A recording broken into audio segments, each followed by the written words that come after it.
Hey you guys, welcome back to my channel. Today we're taking a break from the regularly scheduled homeschooling content and we're talking about budgeting. A lot of you guys ask how we budget as a family, and I've done one other video on like money saving tips, but I don't really talk money with you guys a lot.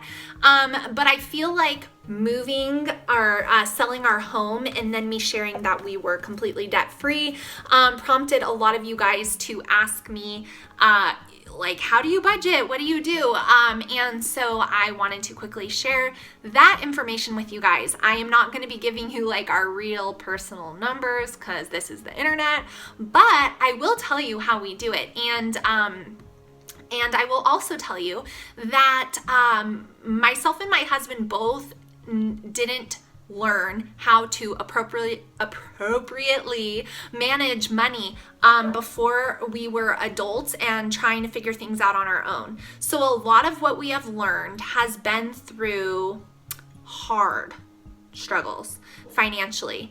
And I am transparent about that because I don't ever want to come across, my leg is falling asleep, you guys. I have to move it, but it hurts so bad. I've been filming like 5 videos before this. Oh my gosh.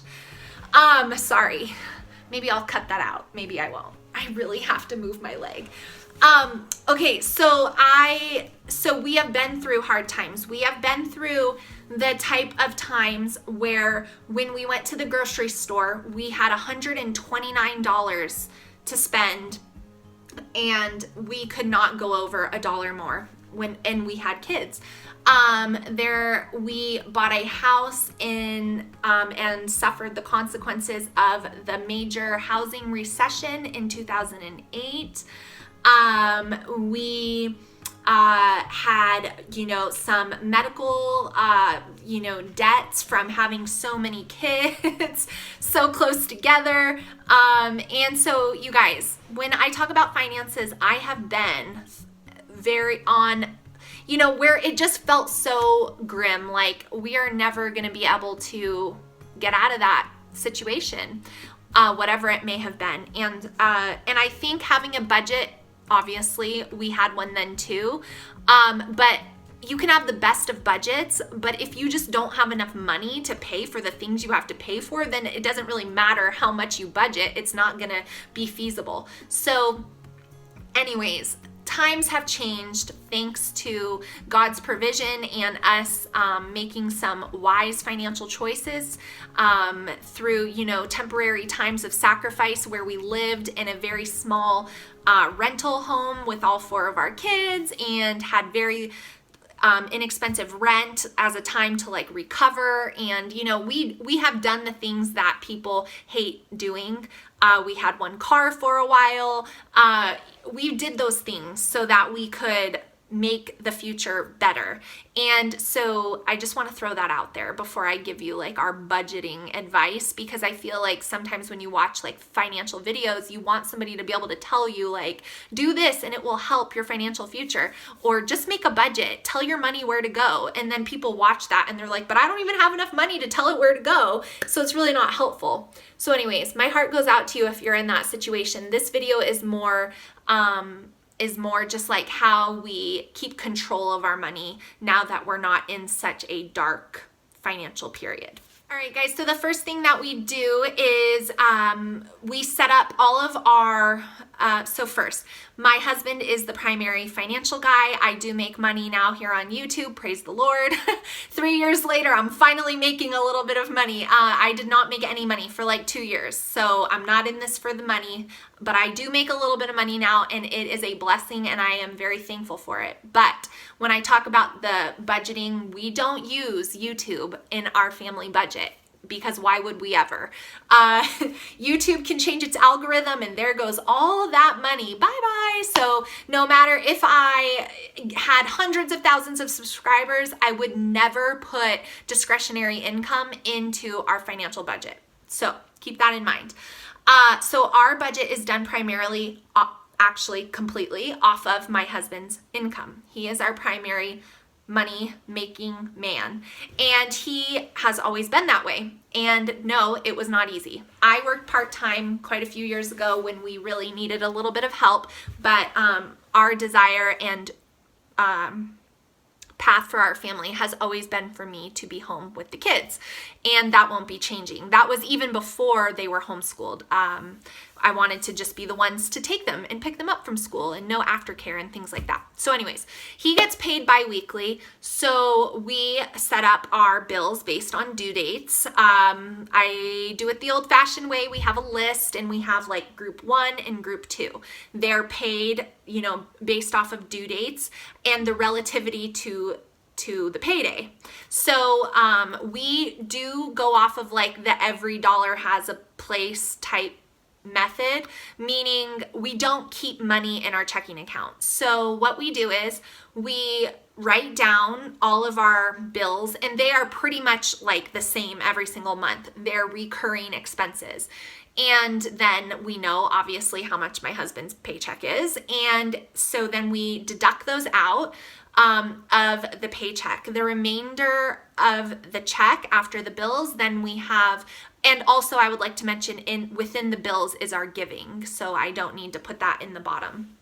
Then whatever is left over after that, we put aside for savings, and then we put aside for like the money that we use, like if our children, we call it like the other category. I don't break it down so specifically to be like for shampoos and conditioners, or like haircuts and car, like we don't do it that detailed. It's just other, and we keep a little bit of money in there right there, and then we have like our spending money, and savings was first. So savings, other, and then spending. And we zero it out. So once the bills are paid, the transfer happens to savings, and then the money that's for the other stuff, which we will usually have a list of, like, oh, this tournament needs to be paid for, and this kid's basketball league needs to be signed up for, and they all need haircuts, and that'll be there, and the dog needs to go to the groomer, and that'll be there. And it's like it never ends. And then the little bit after that is what's left over for spending. And we will usually withdraw that amount of money out so that the account is zeroed out. And then we do the same thing all over again. So that's truly how we budget. Every 2 weeks, I'm the one who pays. He's the one who, we both know, we're in communication about these things, but I go on when he gets paid, and I have my list of bills, and I, mark them as paid, and I pay them, and then I transfer the amount that we're transferring into savings, which is predetermined, dependent on what we're doing. Right now, we're going to be buying another house, so that is a lot right now, and then that happens, and then the leftover bit we keep for like other, whatever those funds might be, we add them up so that only the amount that we need is there. And then whatever's left after that, we'll withdraw, and then that's kind of our flex money. So that's how we budget, you guys. And it has really helped us to do it that way. When you don't have a plan for your money, like Dave Ramsey says, this is one thing I think is very, very true about what he says. Like, if you don't have a plan for it, you're going to spend it. And it's true. And I also don't like things to get like piled up, so I try to stay on top of things. And if we are saving, say for like a vacation, then the spending money that we would usually get after that, we are putting into a separate savings for like vacation funds. And the other thing that I think really helps with budgeting is planning ahead. Of course, you can have unforeseen things happen, but I'm talking about like Christmas. Christmas happens at the same time every year. And so we really have figured out the best way for us to do things like that is to plan ahead. And so we do that. And like now we're going to be buying another house soon. And I know that there's going to be like certain things I wanted to redecorate or redo. And so I'm already setting aside money for those things. So planning ahead and knowing like, we usually will go camping in the summer. So a couple months before, you've got your money set aside for those things, I feel like helps keep the financial piece going. So you're not like scrambling at the last minute. financial goals are best broken up into small paycheck differences, like $100 extra or 200 or whatever it might be, versus just being like, dang, how are we going to do that? So planning ahead really helps, and kind of having that running list of things that your kids need or your household needs really helps as well. So that is, simply put, how we budget. I do not use like an electronic program. I do it the old-fashioned way. We have like a notebook, and the expenses are written on there with the paydays above them, and then we know what we know, and that's that. So I hope this video helps you guys with a little insight into how we budget. We have really been able to accomplish a lot of financial goals that at one point we both probably didn't think would ever happen. So if you're in a tough time, there is a way out. And you know, those times can be really hard. And they definitely require some temporary sacrifice, but just try to remember that it's temporary and not permanent. So I hope this video helps you guys. I hope you liked it. Let me know how you budget down below. Do you do it super different than me, or are we pretty similar? Let me know down below in the comments, and I will see you guys in my next video. Bye.